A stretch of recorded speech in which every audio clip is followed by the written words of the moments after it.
I have a posing system that we sell, but some people have their own posers. Whatever you use, you always want to make sure that you're just doing things safely.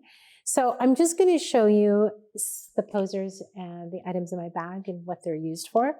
This long one, I kept this one out because this is for triplets or twins. And so it's like when you're doing chin on hands, you can fit 3 babies here or 2 babies. And so that's mainly what this is used for. You can sometimes use it for like if you're in a bed or something long where you need back support, that's also handy for that. The main ones that I use is the big one. Oh, I have 2 of those. Okay, we don't need 2. So there's this one and this one. Well, there's 3, but this is the main one I use. And they're machine washable, so it's definitely time to throw mine in the wash. I'll do that this evening. So you'll see that there's multiple sizes here. And it really just kind of depends on the baby and what you're using. The majority of the time, I will use this. But if I have a really small baby, then I'll use this one, okay? And so if we're doing classic baby on the back, and I do have a free posing guide that I've linked to it, so you don't need to memorize this. But if I'm doing baby on the back, it's just here.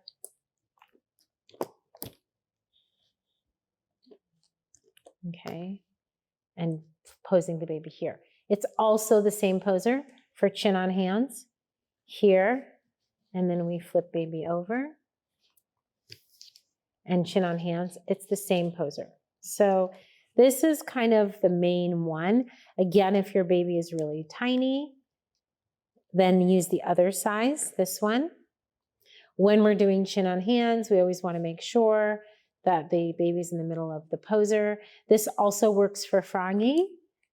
Feet here, and then froggy, you're just here. So you see that you get a lot of use out of the main poser, okay? Now, this sometimes I'll use for support if baby's on the back and here and curled up, then I can put the poser here and use it for feet here, okay? There's also other different sizes for the same thing where you could pull the circle, or if you just want a little leg, like let's say we're doing side laying, then side laying is here. And we could use a little one for the feet. And if that's too high, then you can go for, we have 2 smaller ones, just a little lift or just a little lift. And of course, you can use these for support in other different areas as well. We have head pillows. We started out with these, and then a lot of people wanted ones that were a little flatter. So now you can buy, and these are a little weighted, so there's some weights in here. So now these have a good dip in the neck. This is important when you're laying baby on their back. So if we're on the floor, you always want to make sure you have something underneath the baby's head on a hard surface. You never want to put them directly on any hard surface.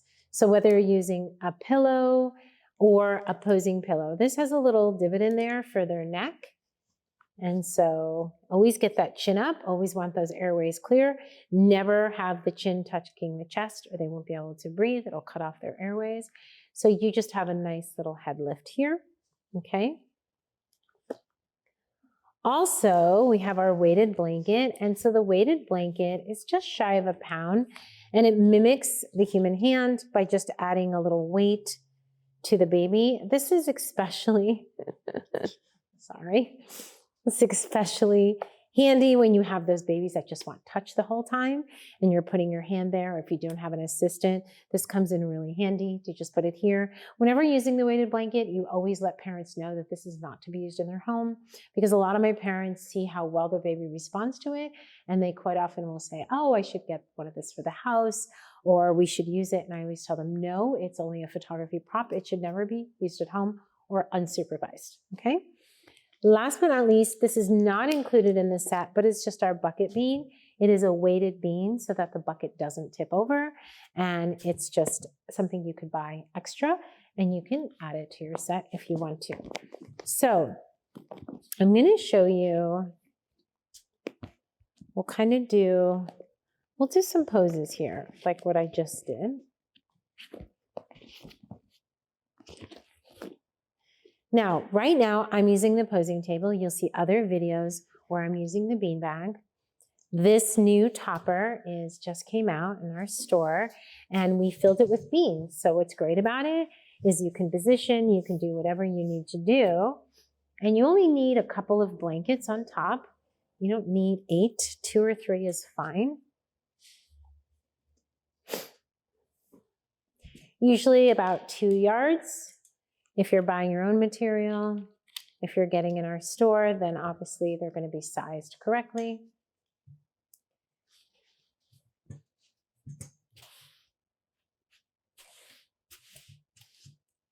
Okay, so I would put the big poser. How I start is usually here.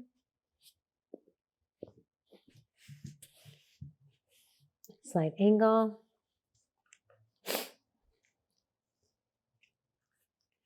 And then baby is just here. I always struggle with the sib because, this is not how we would normally handle a baby.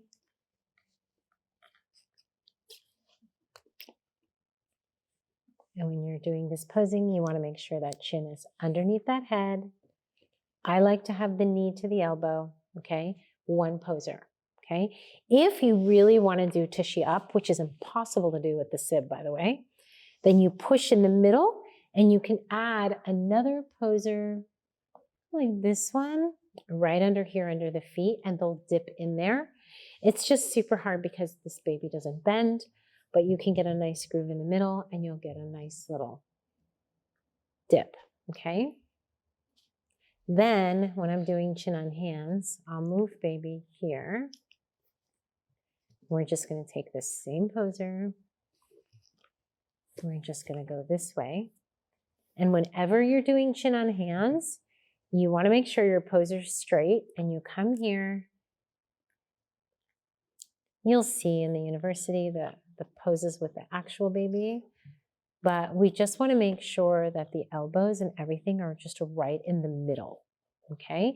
If you find that baby's favoring one side, like they're always tilting this way, then you can just adjust the beanbag a little bit more. So underneath, one side may be lower, one side may be higher, but when you're shooting the baby will be straight. Okay, so for chin on hands, I always say put 2 fingers underneath and make sure that there's room to breathe, okay? Make sure the airways are clear. You don't want the hands too far back, they can't breathe, okay? And it doesn't have to be a straight head. They can angle here. They can angle. You never want them angling towards the light. So if the light's right here, you don't want that.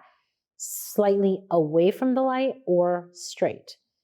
If your light's over here, you don't want that. You want that or straight, okay? Now, then, as I said before, if we do froggy, you need an assistant, you need a spotter. You can do froggy by yourself. It just has to be done piece by piece, right? So it's like, if I'm here by myself, then I'm going to get the hands here. And I'm going to shoot it like a composite this way. Shoot, and then I'm going to have to put my camera down, and then I'm going to have to go here and shoot again. That's why I like to use a spotter, because I just feel like it's just too hard for me to do that way. But what's great to do after froggy is you go to taco.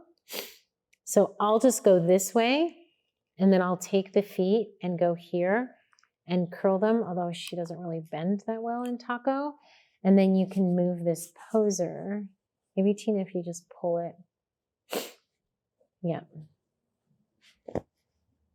And then when I'm doing froggy, taco, the feet are usually here. And they're laying on the feet. But we have real videos to show you that. Okay? The other thing is when they're laying on their back. These uncooperative models.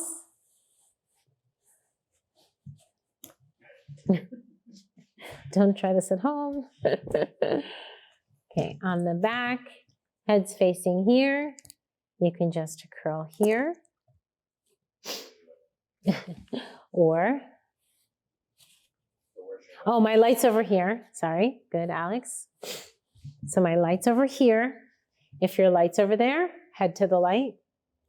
And you can rest feet here as well if you'd like to. Now, from here, if your light's here, we could flip from here to side laying. So we could go here, and then we just go here. Look at that transition. That was a good transition. And you could do side laying, okay? So if you don't have my posing system, why not? But if you have your own, make sure that whatever you're using works for you.